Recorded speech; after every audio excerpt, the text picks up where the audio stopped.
Tommy Fulmer. What's going on, man? Man, not much, Spence. How are you? I'm doing good. It's nice to see you, man. It's been maybe a couple years that since we've seen each other in person. Was it Austin? I think it was Austin. Okay, Austin. Last time. Oh man, so we carpooled too. We did carpool. Are we carpooling again this time, or is it going to be the running joke? Yeah. I don't want to. Depends on how this goes. Yeah. Okay. All right. Well, let me make sure that you look good for this, and that we, make you in the spotlight here, and then you'll say, "Yeah, absolutely, I'll carpool with you." But full disclosure, for those that are going to be listening, Tommy and I have known each other for maybe 18 years. I was trying to do the math since like 2003 or 4 or something like that. Played soccer together in college. Tommy was a goalie. I clearly, by my stature, was not the goalie.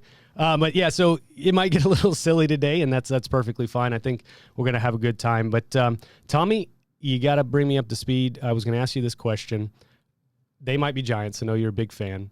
All I know is the Please Pass the Milk Please song and or Particle Man. So if I were to pick another track of They Might Be Giants, what should I listen to? I think you may have to go with Birdhouse in Your Soul. That's probably one of the most popular ones. Okay. And different television shows have been using that. Birdhouse for My Soul. And what is that? Birdhouse in Your Soul. So in my soul. Okay. I believe the song's about a nightlight, okay. To be honest with you, right? So, but I'm sure it's got a deeper message. I was going to say, it's got to be deeper than that, right? Knowing those guys, but maybe not. I'm sure it is. But, obviously, They Might Be Giants, my favorite band, you know, and I think part of that is because they will have a song that's 7 seconds long or maybe a minute and a half, and I need to get to appreciating music more, probably. I know with Tool, right? Oh, yeah. Well, no, you didn't have to bring up Tool. I appreciate you doing that, but I think They Might Be Giants might be kind of similar stature, but in a different genre, right, of the silly 7-second song. You listen to it while you may be drinking with your buddies in college, and you're going, what in the world?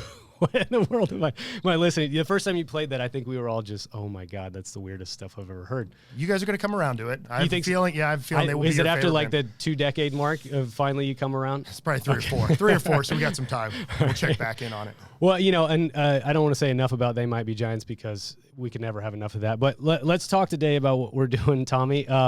You, I think, have a pretty crucial role in what I've been trying to do on this podcast. The self-funding with Spencer, pulling in different vendors and people that are, in the profession of helping folks become self-funded. But you work for an employer who is self-funded and specifically in the finance department and are tasked with all of those responsibilities. So I'm very excited to talk to you about this today from that angle. But first, let's get to know you, Tommy. Let's let everybody know who you are. I, of course, know you very well, but, personal, professional, and just kind of bring us to present day. Yeah, so from a, personal standpoint, right, I'm married. My wife, Sarah, who from college, met her in college. She's a soccer player as well. She was the better of the 2 soccer players from us. For sure. And then we have 3 kids. So we have Milo 8, Teddy 5, and Emmy 3. I'd say they're all unique, different, right? All a lot of fun, and then all a lot of work, right? I know for my wife, Sarah, right? She does more of it than I, man. It's, there's some days, right? Where I can attest, like we have 2, but you guys got 3. So it's no longer man-to-man, right? It's kind of zone defense for parenting at that point. Right. And you're just trying to attack one, then go to the other, right? From there. But it's, it's been fun, right? And seeing some of the experiences they're going through, right, as they keep getting older, it's been fun. I feel like early on, right, it's like I got to force everything I like on them, right? Yes. They Might Be Giants and all that, and then a year ago my son found Weird Al Yankovic, and it's like, oh, this is the greatest thing ever, right? And I didn't force it on him. What is it? He discovered it on his own for sure? I'm going to tell you, it was Alexa, right? Alexa came in and, made the recommendation. That is amazing, though. I can't wait for, Brooklyn started to pick up soccer a little bit, right? Or she's enjoying it and completely on her own. We said, hey, do you want to try it? But then she's like looking forward to going to practice. And it's, as a dad, you're like, oh, this is awesome. Because, you know the experience you had. There's, so that's you professionally, right, Tommy? And, there's another thing I think we'll touch on that very unique about what you do personally. But let's walk through your professional career as well and what got you to today. Yeah, sounds good. Yeah, so, out of at Drury, right, I stayed, got my MBA, coached soccer, and then came out, and was like, I don't know what I want to do, right? And so I interviewed with the Delta companies, a healthcare staffing company, right? And I knew the one thing I didn't want to do was accounting. And I sit down, right, the interview, and they're like, well, we have this accounting position. And I immediately, oh, yes, I'll take it, right? And, looking back, I'm like, what was that, thinking. But, from there, and so I kind of started with the Delta companies, worked in the payroll department, kind of worked through billing, kind of, was able to see a bunch. I'll say one thing is, right, I had several mentors, And they were always willing to let me see things. And I think that's a huge thing, right? You get that exposure. So I was able to kind of see how that worked, right? And then worked kind of through the finance So side. they were kind of grooming you under their wing a little bit to teach you the ways of... Yeah, I think they were willing to, share. Willing to share awesome. and, from there and let me find ways to help out. And so I was there, kind of worked my way through different parts of the accounting department. Then after about 5 years, it was the only thing I'd seen. And, I was kind of one of those, I was like, I think I need to see something else, right? And so I got an opportunity. I went and worked with Senseo Health, which is kind of in-home healthcare assessments. I believe it's Signify Health now. And, it was a great company, did very, very well. I was there a little bit, but I wasn't really going to make an impact, right? I mean, everything ran very, very well. At that time, my previous boss, called me up, wanted to go to lunch. And 11 months later, I was back at the Delta companies working there again and have been there since. So, well, sometimes I guess it's, sometimes, not always, but you do leave and go, oh, okay, maybe I shouldn't have, but you get at least an alternate perspective. And I think if that was your first job out of college as well, sometimes it is good to get an alternate point of view and approach. But then maybe you go back and go, these folks actually, I liked what I was doing over here, right? And I'm sure they reach out to, a different position, right? Maybe an advanced position as well for you, right? Yeah. And my mindset, the way I looked at things was completely different, right? Because I always saw it, from my previous positions, and here now I'd seen some other things. And so I was able to kind of come in and go, kind of starting fresh a little bit and attack things differently than maybe I would have thought previously. And so you've always, though, been in finance-related positions, right? Or you mentioned not wanting to get into accounting and obviously getting right into accounting, but how does that, has it evolved for you to do something different than just the accounting aspect? Yeah, so I've been lucky, right? I've had exposure in HR, right? So I kind of was in charge of our HR department for a little bit, right? And got to see that side of things. In addition, I get to work with the business units we have, our staffing companies. So I get to kind of help on some of the, numbers, the budgeting, forecasting, kind of KPIs, monitoring operations. And so it's been really nice to kind of, get to see that side of the business as well as the back office. So it's been that's primary driver, right? Like you are an employer that is self-funded, but you are obviously very close to the decision-making process. And of course, anybody that is going to go self-funded understands there's additional complexities or at least additional financial work that needs to be done to do projections and make sure you budget accordingly and those sorts of things. So I think you're going to be very, enlightening, I think, on this subject, because we forget sometimes. I was on the broker side. I was selling stop loss. I was wholesaling stop loss. Now I'm in tech selling to brokers. But you forget there's an employer underlying all of this that's actually buying these things and is impacted by those decisions. And so I think you'll be able to provide a unique perspective for the show. And I'm excited to dig in a little bit. Before I do that, can I ask about wrestling, though, Tommy? Yeah, sure. Like, is it okay to bring that up? That sounds great. We triaged this before, and you said okay, right? Yes, So what do you want to share about your, I say burgeoning wrestling career? Is it safe to use the word burgeoning? Or what? I guess that's fair, right? Fledgling? Yeah, I don't know what I think from it, right? As I mentioned, being at the Delta companies, right, and our kind of finance and accounting team, we did a contest to work on processes, right? And the team, put together a bunch of things. We were able to make a lot of progress, and the ultimate conclusion was we were going to do pedicures and pro wrestling. So on a Friday, we went and got pedicures. So I got a pedicure for the first time, and then on a Saturday night, we went and got we went to a local pro wrestling event. Kind of the whole team went. It was kind of a, BYOB kind of event from there. Loved it, right? The theater, right? It's a pretty lighthearted and really enjoyed it. Well, after that, my wife is, Christmas was coming up, and she's like, oh, I'll get them, 3 training sessions, right? Yeah, and so she emails, So Sarah's actually to blame for this. Sarah is completely to blame. Okay. I am clear. And, so she sent an email like, hey, can I get 3? And they're like, whoa, wait, no, this is a 6-month commitment. You got to come, you got to work the shows, right? I work security, so I'd show up, I'd help clean the bathrooms, right? Help, run things, right? And I mean, you and I are probably the 2 least intimidating guys, right? In our your stature is a little bit more intimidating, I think. Maybe. But I'm working as a security guard, right, at a pro wrestling event, But kind of worked there. It's supposed to be 6 months. Next thing I know, a year later, I'm still not in the ring, still trying to come up with that character. Okay. And then finally, they were going to put me under a mask and just have me, kind of get used to things. And I was like, that would be a failure, right? Like we have all these ideas on what we want to be. Yeah.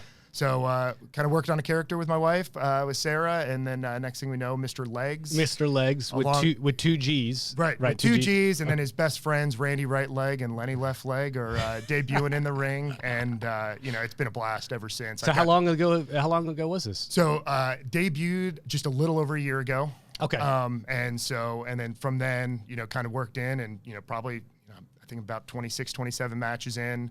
Do you know your record? Is this something you keep track of? Or I do. It started out very positive, and then I went on a little bit of slide. I actually won the MPX prospect title 6 matches in, right? Okay. And so, from there, and then lost it after going through a table covered in doll legs and Legos. And so haven't fully recovered, but I think we're back on. Well, so this is part of the hero's journey, right? Like you got to go through that, and then there's going to be some times where you're kind of doing some self-reflection, things are going well, and then you come back, right? You rise like the phoenix from the ashes. I certainly hope you have a match tomorrow, right? Yeah, okay. I do have a match tomorrow. And it's a ladder match? It is a ladder match for possession of a bottle that contains blood from my vampire or my immortal opponent. So we're going for the. Is this based on a true story or no? I'll tell you what. I mean, if you watch the event, it's you'll be surprised. But it's it's been fun. I've got to meet a lot of different people. Right, a lot of the people are very much younger than me, but there are people that are working with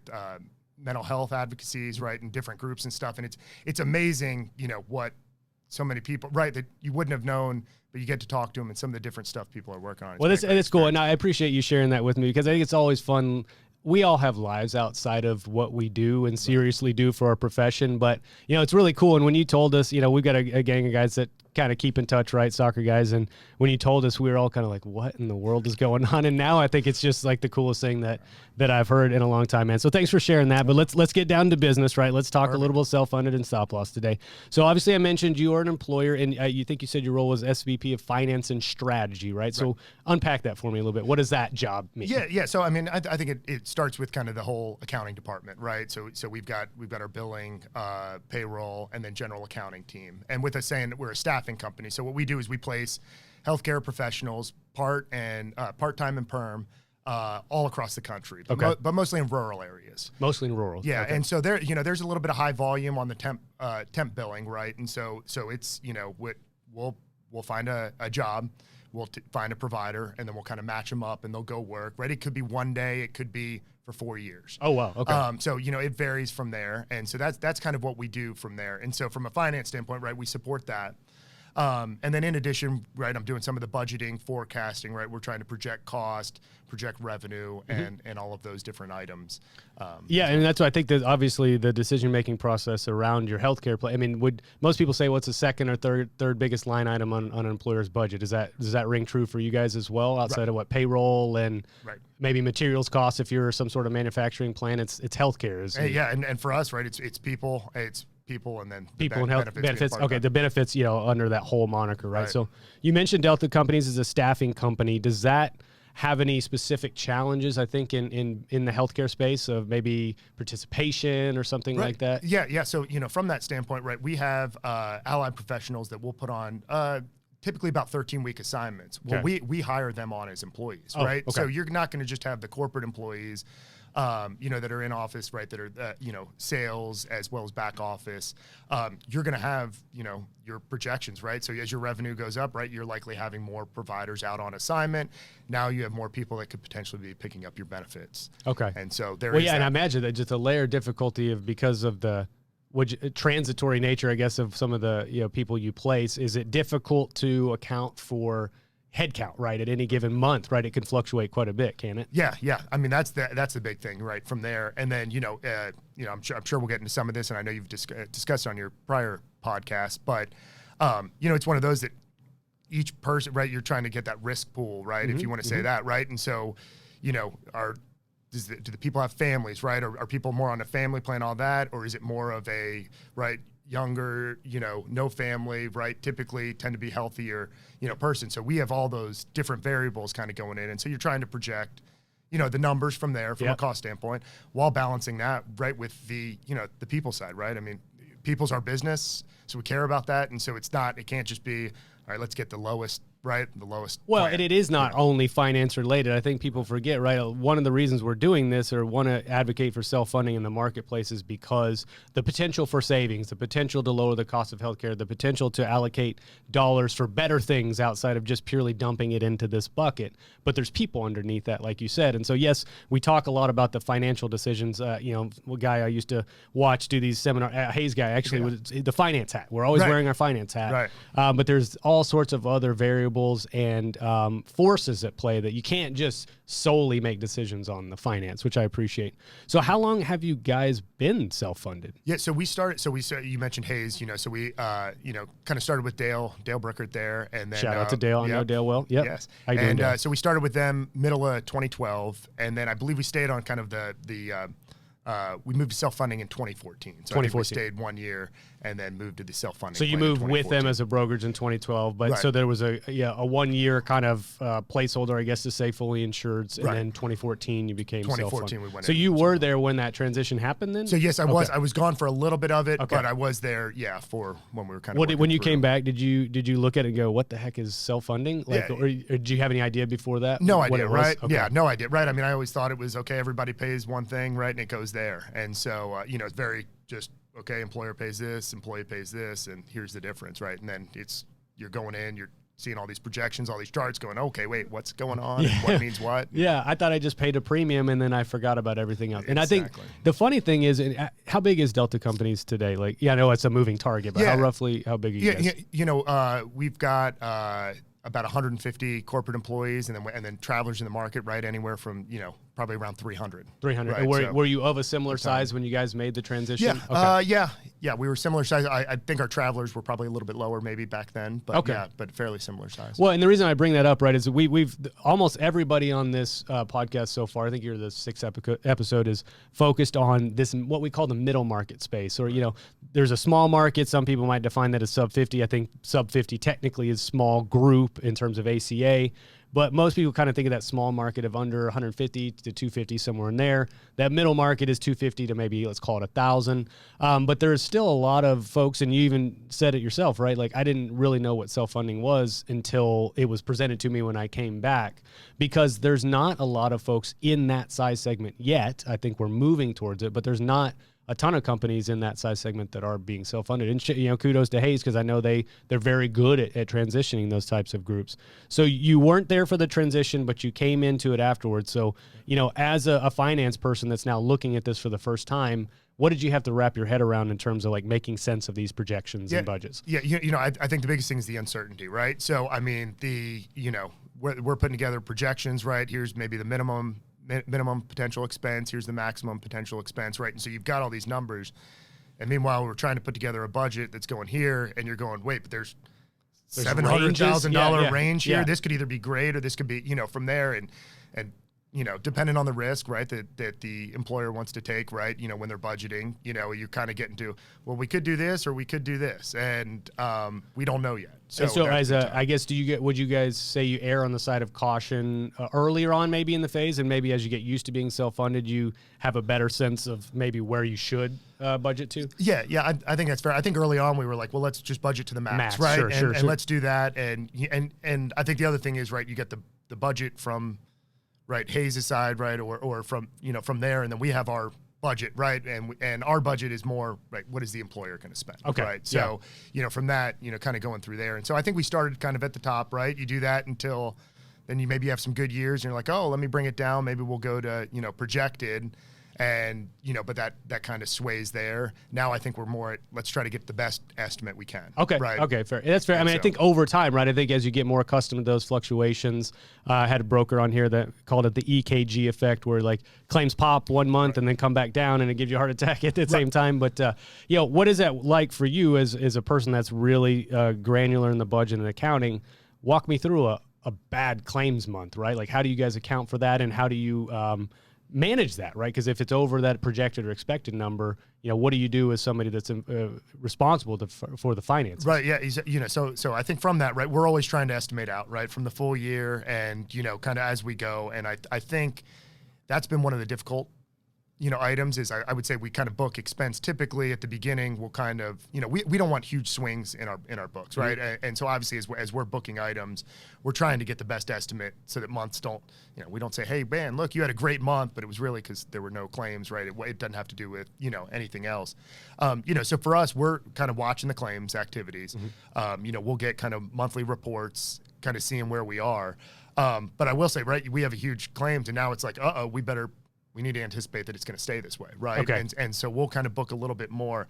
I will say that's been one of the most difficult things is we're we're very open with our financials with our team, right? We want there to be clarity. We want everybody to know where we are. And, you know, back in 2015, you know, we had a big company goal, right? We were really focused on, and it was like, all right, we're going to hit this number. And you're trying to give people updates, and it's like, well, if benefits are really good, then we're here. If they're bad, we're here. And it's like, you know, we don't necessarily want employees just focused on the benefits, right? There's other, you know, from there. So I think that's what can make it difficult is you're trying to get the best estimate, but ultimately also inside I'm always going, well, it better be better, right? It better be good. It better be good. And you never accept that bad claim, like what's going on, you know, from there. So. Well, that's, you know, balancing that, right? You have a company to run. Obviously, you have profitability goals and all those sorts of things. And, you know, this obviously can siphon some of the dollars off of that margin. So, yeah, you don't want to be like, hey, guys, don't anybody get sick this month. You can't say something like that, of course.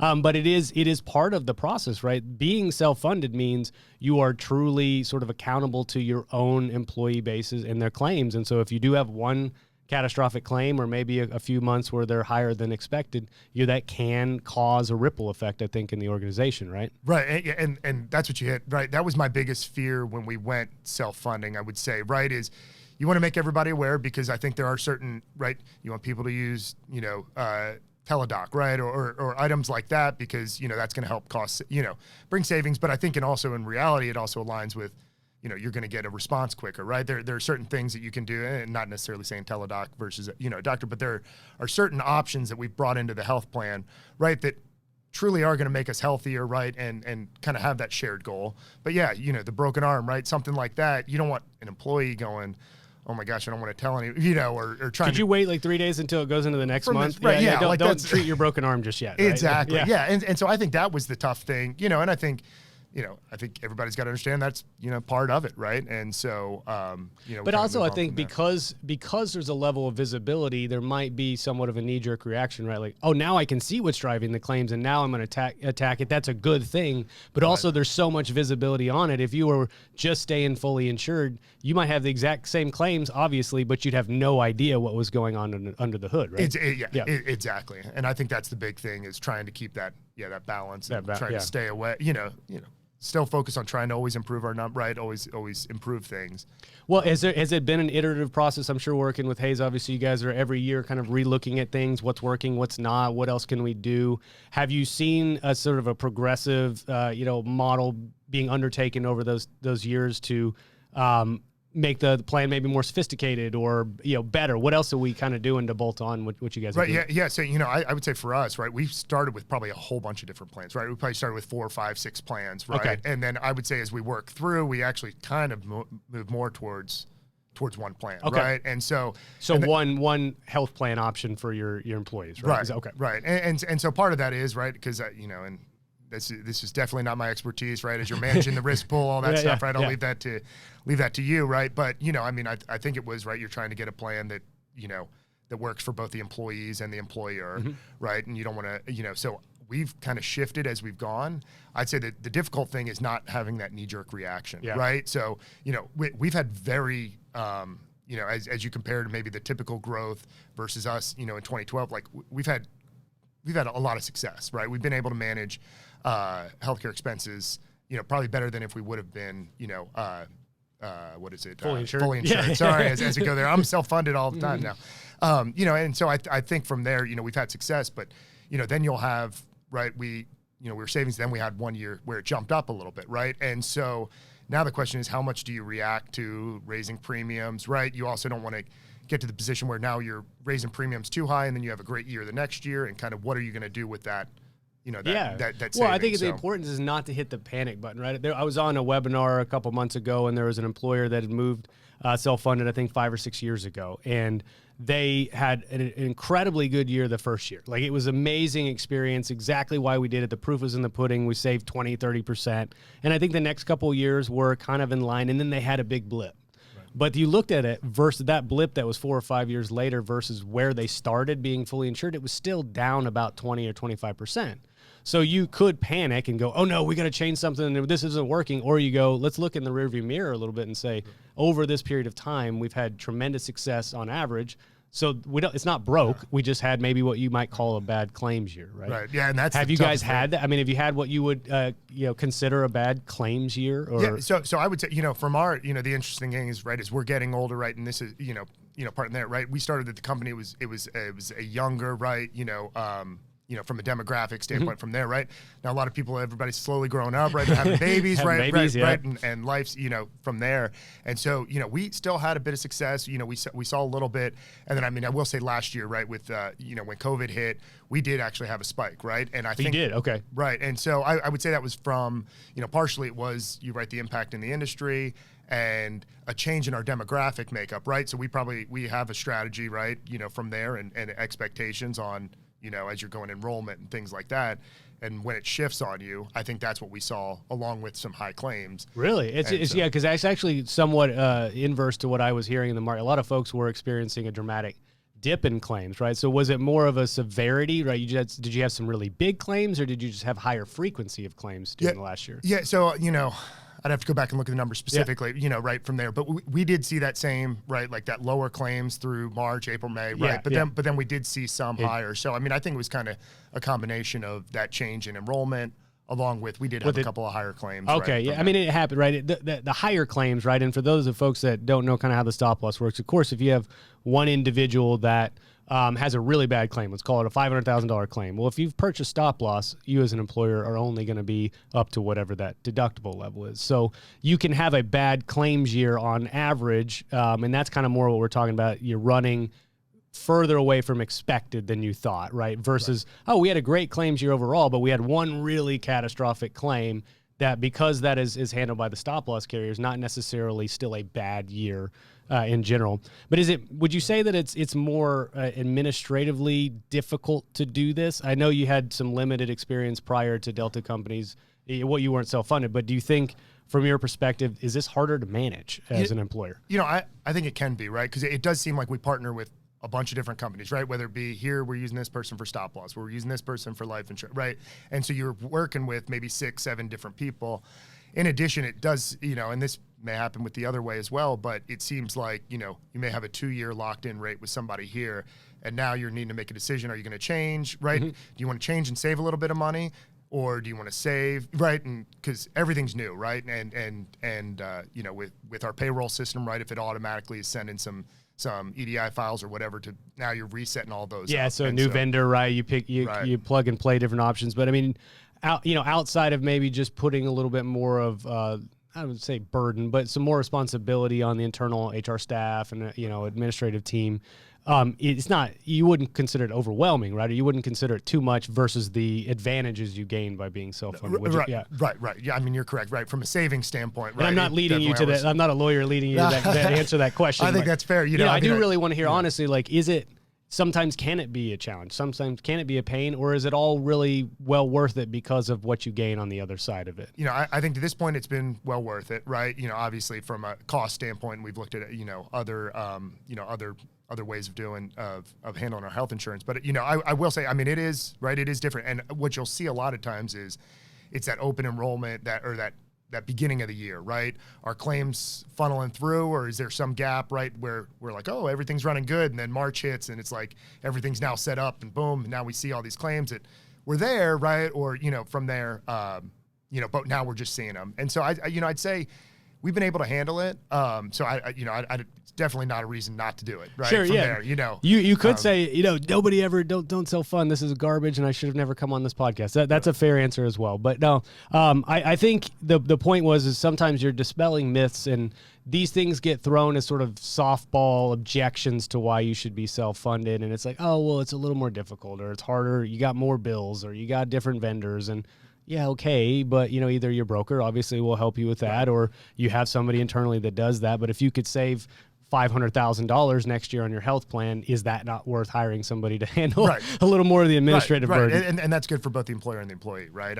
So it's one of those, right? They're getting, seeing a benefit as well. Well, I think that's important to understand, right? The goal is if you can accomplish both things, give richer benefits to your employees, but also at a lower or equal cost. I think when you stay fully insured, and a lot of people will attest to this, over time, it's going to go up. we all know you're always getting increases. And so the best things that folks know to do is, well, let's just change carriers, or let's raise our deductible, raise our coinsurance to offset some of the premium increase. But you're just really shifting money around. You're not actually impacting the plan itself. And so that's why I constantly want to reiterate is the choice, the control that you have. And especially as somebody that's in control of those numbers, it's important to understand that you can actually impact the overall direction of your company just by controlling these things. Is it difficult though from like a decision-making standpoint? Do you feel like you're having to divvy up responsibilities a little bit more, delegate different tasks now that those pieces are being broken apart from fully insured? Yeah, I think it's somewhat of it's the natural push and pull, right, from maybe a finance specific, hey, we're caring about the bottom line, versus an HR, right, who's truly representing the employee. And so I think the one thing that I find somewhat tough as we were going through, right, is now you're self-funding, it's about cost, it's about this. And, so are you as open to new plans, right? Because you're going, okay, how much does that cost? And then trying to weigh that benefit versus here. And then like, as you mentioned, it gets to that overall employee package, right? So if you're raising it here, if you're raising employee contributions here, right, that's obviously a dip, right? They're going to have less take-home pay, right? Mm-hmm. So now are you making an adjustment somewhere else? And kind of looking at that whole picture, I think is a thing that is difficult to do, but it's very, very important, right? And you're also wanting to know what's in the market, right? Because as you're doing self-funding, you have some decisions, right? From there. And so we're really leaning on, we'll lean on our brokers, right, to go, okay, what's out there? What are other employers doing?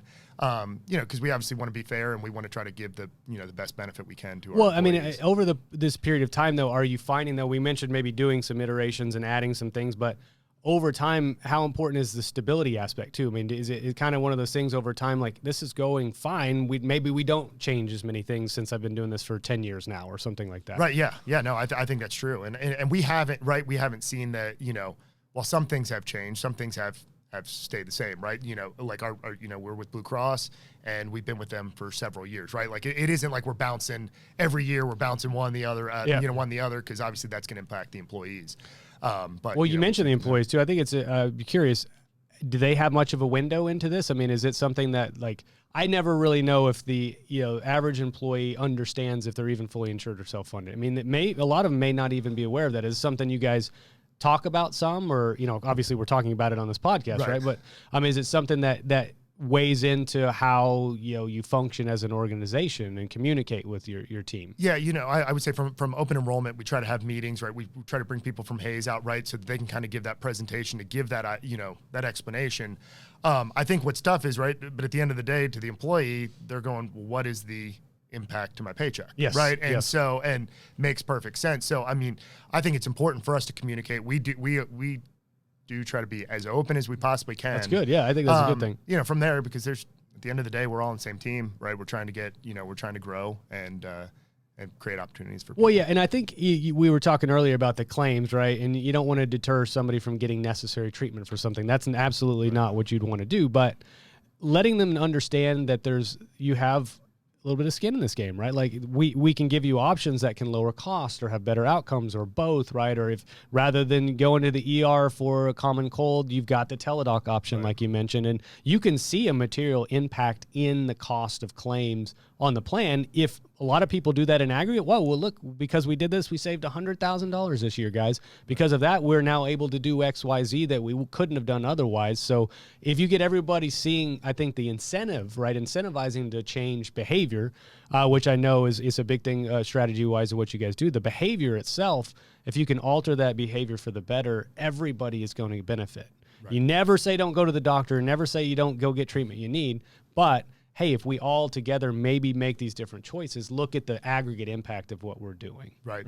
No, that's completely right. And that's where working on some of the education, right, is important, right, and trying to find ways to get people to enroll in things, right, because there are, it's funny. I'll go back and I'm involved. I'm in the meetings, and then I'll learn something we have, and like, why have I not been using that the last 2 years, right? That would have saved me, And so I think that education is so important, because it isn't just about, right, whatever, well, it's a term they keep talking about these days, population health management. And a lot of it is, the overall health of the population. How do you start to, chip away at some of the bad behaviors, or chip away at some of the, bad utilization choices, the anti-selection, things like that.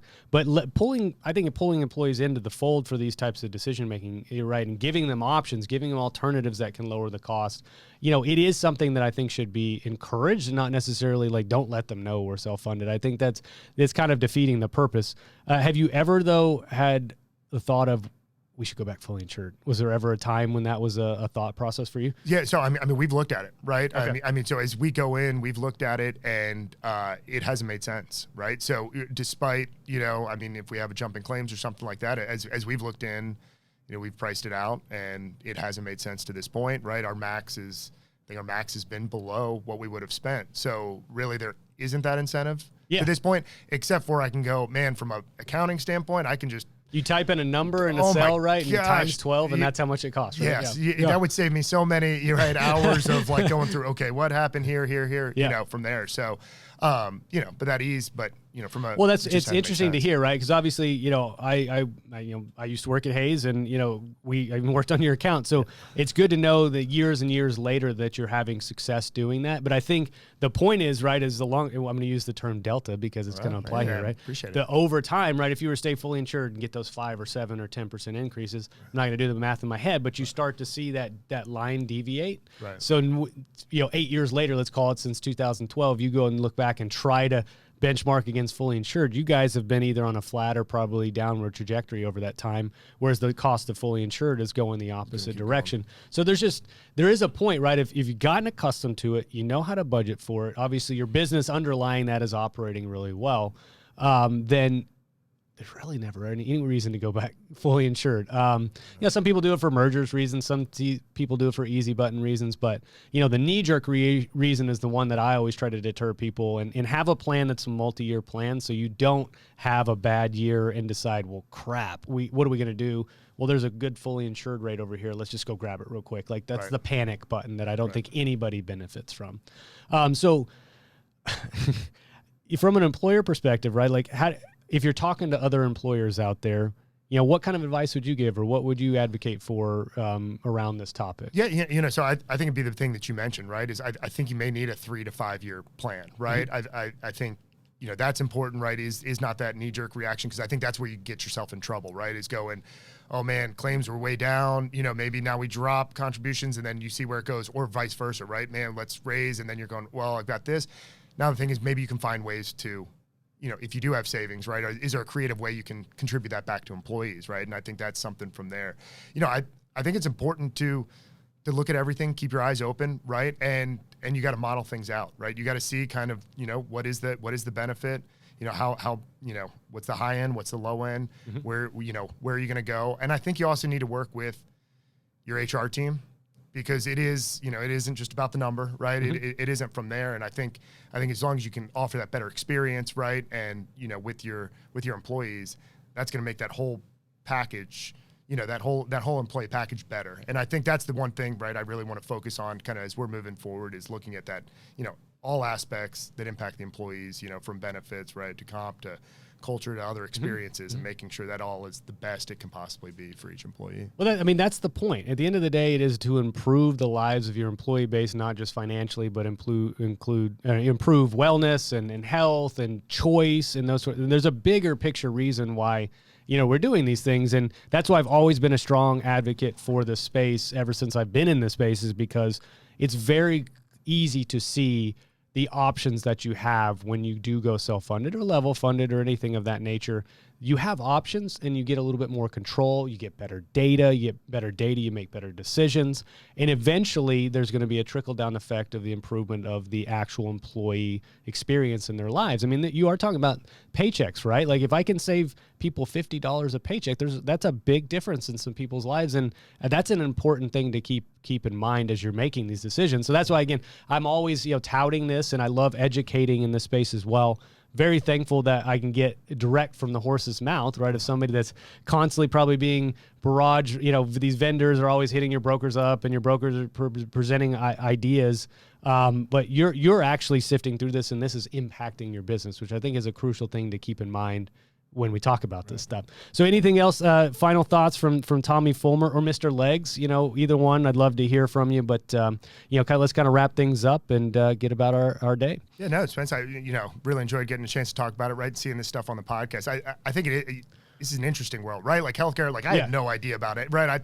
I thought everything was fully funded and you just pay that, and go. And so it's been a very interesting, experience to kind of get to learn that, right? And you're trying to project things. So it's been fun, from a, and for this is also, I appreciate you, bringing me on. As we were talking earlier, right? This is kind of our full circle. So whenever I first started at Delta and you were with Hayes, we came in, we had a meeting, and right, I'm very uptight, right? I know where this story's going. I'm trying to keep very uptight, and I remember you sat down and I sat down. I'm like, it's weird being in a meeting with somebody I've showered with, and I just go, oh my gosh, what did I just say, right? Like this is.